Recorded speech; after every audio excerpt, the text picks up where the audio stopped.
In this video I'm going to show you sort of how to make these interesting little balls. These two are decorated with photographs. I believe they call them photo cubes when they're decorated like this. And these two are made as Christmas gifts for two little boys. But obviously you could decorate these as an ornament or for any other purpose that you wanted. Now there's a fun thing about these little balls. You can flatten them down and send them inside a card. So if you put them inside your folded cardstock, flatten them down, fold it over, you can then mail this as a card, and when the recipient opens it, the ball pops up. To make this project, you need a Big Shot machine, and you need these big dies, this Bigz die, extra long, and this is called the ball 3D ball. The die, so this is it, it's as you can see, it's quite a long item, and to use it you're going to need the extender cutting pads that you can purchase to go with the Big Shot. As you can see, they're quite long, and you assemble it exactly the same way you assemble anything else, like a sandwich. Your long cutting blade on the bottom, your die goes here, you'd put your paper on top of that, and your die on top of the paper, and that would go through like a sandwich. Now the die does come with instructions for making the ball. I confess that I find the instructions confusing, and I've had to really struggle to figure out what they're talking about. I've also found if you use the die the way the instructions show, you're going to waste quite a lot of paper because you end up cutting out pieces that you don't need. So what you need when you use the die, cut it, you need two of these, pardon me. That will be the top and the bottom, so you need to make sure you have two of those pieces. These, you need three of those, and you need three of those as well. So you can kind of arrange your paper on the die so you're not cutting out extra and wasting paper. The instructions also tell you that you will need 3 rubber bands that they say are size 16. I have no idea what size 16 rubber bands are. I suppose you could perhaps go to Staples and they might know.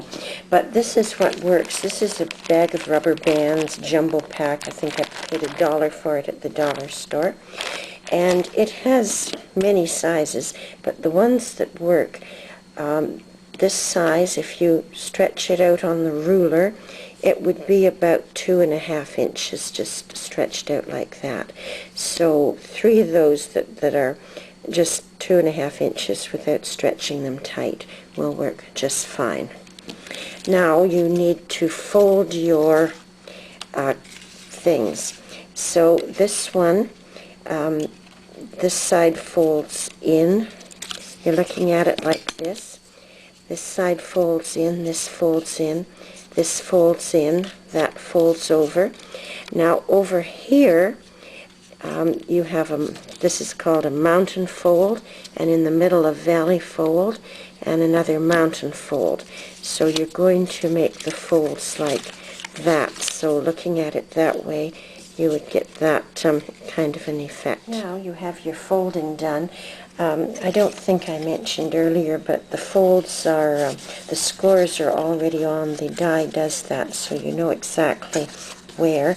So you have your these things, 3 of those folded, and these things are folded as I showed you before.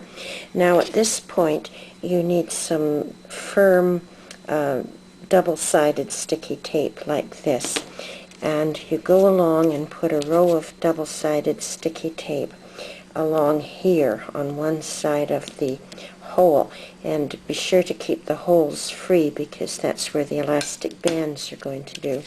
So you have 3 this on all three of them, then remove the backing and stick it together like that. So when you've removed the backing and stuck this together for all three, the next step would be to put a layer of double-sided sticky tape right down there, so it looks just like that. Remove your backing and fold this over, and now you have three pieces like this with the tabs sticking out where your elastic bands are going to go. The next move is to begin assembling the ball. So you take one of these pieces, which is your top or your bottom, and using these things, put a layer of double-sided sticky tape along there where it's close to the fold.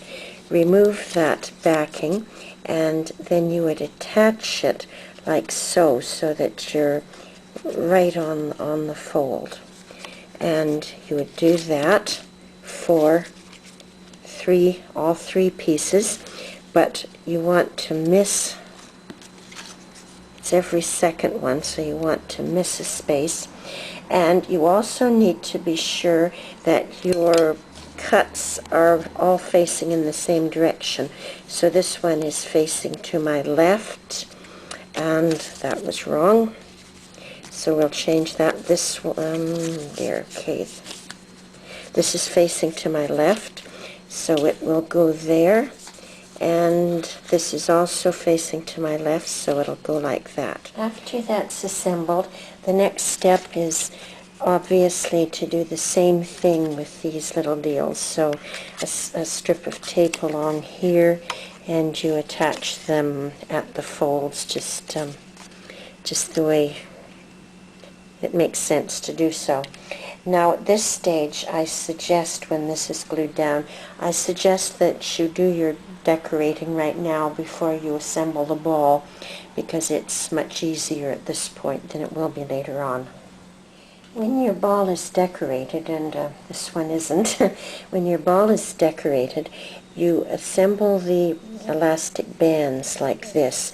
They go through the little hole and they crisscross over, so you have essentially a triangle held in place like that. And then the next step, of course, would be to attach the top piece, which goes exactly the same way the bottom one did, like that. Now, one more tip: if you want to string a ribbon or anything through, do it before you attach it, because once you've attached your top, you can't work with it very well. So trim your top first and then attach using your tape.